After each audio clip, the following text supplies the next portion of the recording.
So first type of observation that we are going to study today is the introspective method. Introspective method meaning when you try to understand your own emotions, when you try to understand your own behavior. All these things are included in introspection. Intro એટલે હું કેવી રીતના મારા સેલ્ફને introduce કરું છું, right? Intro. So introspection means when you try to understand your own emotions, your own behavior, your own personality, etc. William Wundt and Edward Titchener can be considered as a significant contributors towards structuralism. Okay, so in order to study different types of structure, in order to understand what are different sort of structures which are there in the society around within us, the two main psychologists who have played a very, very important role towards it is William Wundt and Edward Titchener. At that time, the structurists were more focused on study of consciousness, and it was their main subject matter. So these people who came up with the theory of structuralism, okay, they were called as structuralists. And these structuralists were focused on trying to understand your consciousness. Consciousness meaning things which you are aware about.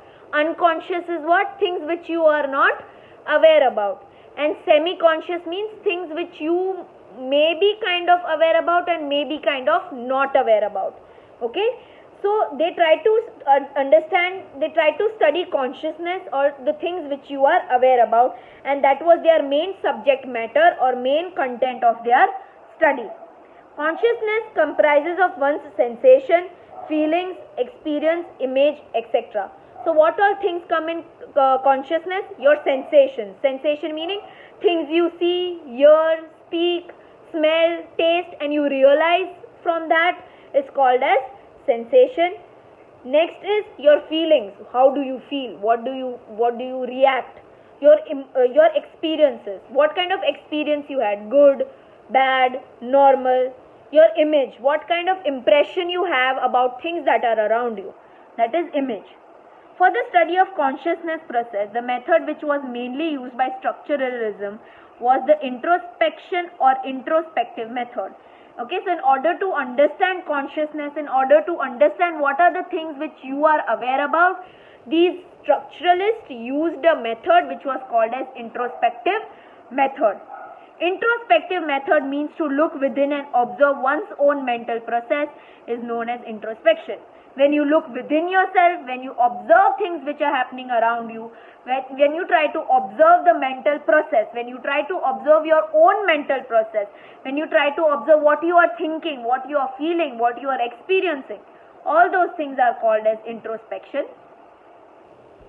In this method, person looks within and tries to describe a particular incident or a phenomena in a process expresses sensations, feelings, experience or his mental process.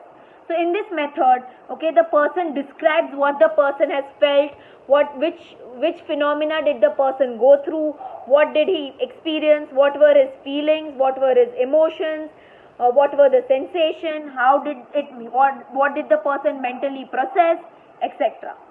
The method may be apparently seem very easy, but it's a very difficult method. So you might feel, oh, it's such an easy method. Okay, I'm just going to ask a person, how did you feel? The person is going to tell me.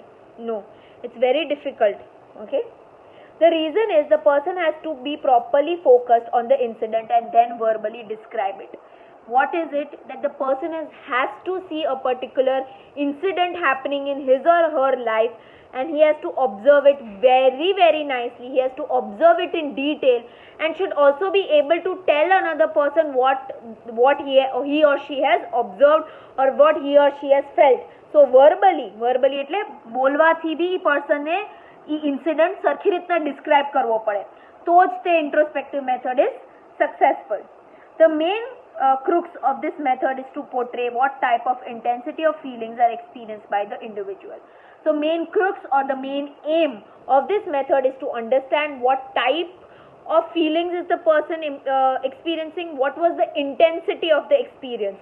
Intensity એટલે whether it was it an incident which affected the person a lot, or was it an incident which did not affect the person a lot. Everybody cannot easily use introspective method. For this specific type of training is required. Thus, a trained person can be turning introvert, can look within and study his own mental process and speak about it. So, it's a very very difficult to understand introspective method, and you really require great amount of training in order to practice introspective method. Okay, here they have given you an example. People who are introvert are those people who don't like to talk to people, who are very shy. Okay, so for them to use introspective method is kind of very difficult, and they have to really train themselves in order to use these methods. Now we'll talk about what are the advantages and disadvantages of the of introspective observational method. Okay, advantages are 2 and disadvantages are 3. Sorry, limitations are 1, 2, 3, 4, 5. Okay, advantages. These are instrumental tools used in the method. Therefore, it is simple and easy to perform. So they are saying the instrument or the technique used in introspective method is very very simple, is very very easy, and that is why this method might feel it's kind of could be easy. Okay. For observation methods such as laboratory, such as no laboratory is required because it can be used wherever and whenever a person desires. So for observational method, for introspective observational method, you do not require a laboratory, you do not require high-tech instruments, or you do not require machines in order to perform this test. It's a very simple test, you can perform it anywhere around you. So it's a very very simple method. Whenever a person desires, he or she can use it. Limitations or disadvantages of observational method. First, this method cannot be used on animals, children and illiterate people and mental patient. So you cannot use this method in animals because animals can't tell you how they are feeling, right? You can't use it in children. Why? Because children might not be able to describe good incidents to you. Why? Because they have a habit of adding things on their own. Okay, like if you ask a child, I had this one niece of mine. Okay, each and every picnic માં ગઈ હતી, અને picnic થી જ્યારે પાછી આવી ને ત્યારે I asked her, okay, I said, oh, you went for picnic and all, huh? What did you see over there? You know what she told me? I saw a dinosaur. Now obviously I know that she's making up stories in her head to impress me. So you can't use this method in children. Why? Because they imagine a lot and they add things on their own. So you can't use this method in children. Third, you cannot use it in illiterate people. Why? Because they won't be able to describe the incident because they won't be knowing the language. Okay, and you can't use it in mental patients. Why? Because obviously mental patients, their mental capacity, their mental ways to observe things is very very low. So that is why you can't use it in people who are mental. As this method is subjective, it is not possible to know whether he is speaking the truth or good. So it's a very subjective method. मतलब कि હું જે બોલું છું એને તમને proof કરવા માટે કાંઈ ટેકનિક નથી, રાઈટ? એટલે તમે મને પૂછો તો તમારા ફિલિંગ્સ શું છે, તમારા ઇમોશન્સ શું છે. લેટ્સ સે કે I did not feel good about a particular incident, but I'll tell another person, oh, I felt very good, I was very happy, this, that. Why? Because I want to create a good impression on the person who is asking me. That's a very natural behavior. Okay, if I come to the class and if I ask you, how did you all spend your holidays? You'll say, ma'am, it was really good, ma'am, it was very nice, this, that. Why? Because you want to create a good impression on me. You will never say, ma'am, my holidays did not go well, my father was sick, my mom was sick, it didn't go well. Nobody is going to tell me that because you want to create good impression. So it's a very subjective thing. You can't verify it properly. I have to believe what you are saying. Okay, so it's a very very subjective matter, and you don't know whether the person is speaking the truth or whether the person wants to look good.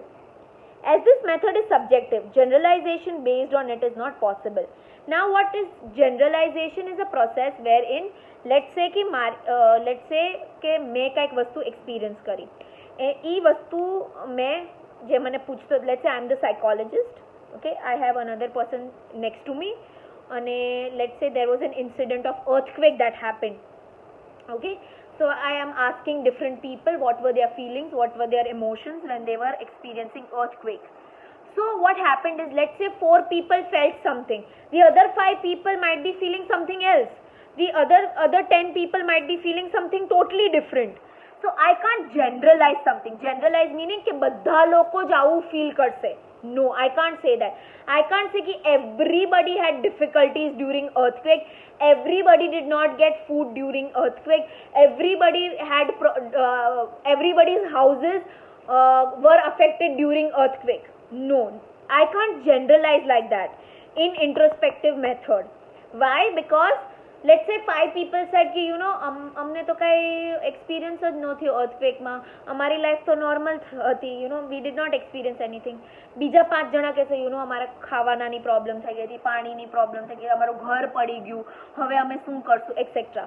So I can't say कि everybody has felt the same thing. So I can't generalize something. Generalize meaning wherein I can say that okay, everybody has felt this thing, everybody has gone through this.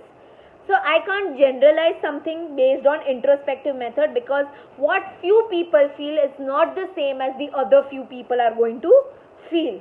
Okay? In this method, there is no scope for repetition. Repetition meaning you can't verify it. You can't keep asking the person again and again, because the person has felt something. The person cannot change his feelings. Though this method, only conscious mind can be studied and not unconscious mind. So through this method you can study about the feelings and emotions which you are aware about. You can't study those emotions and those feelings which you are not aware about.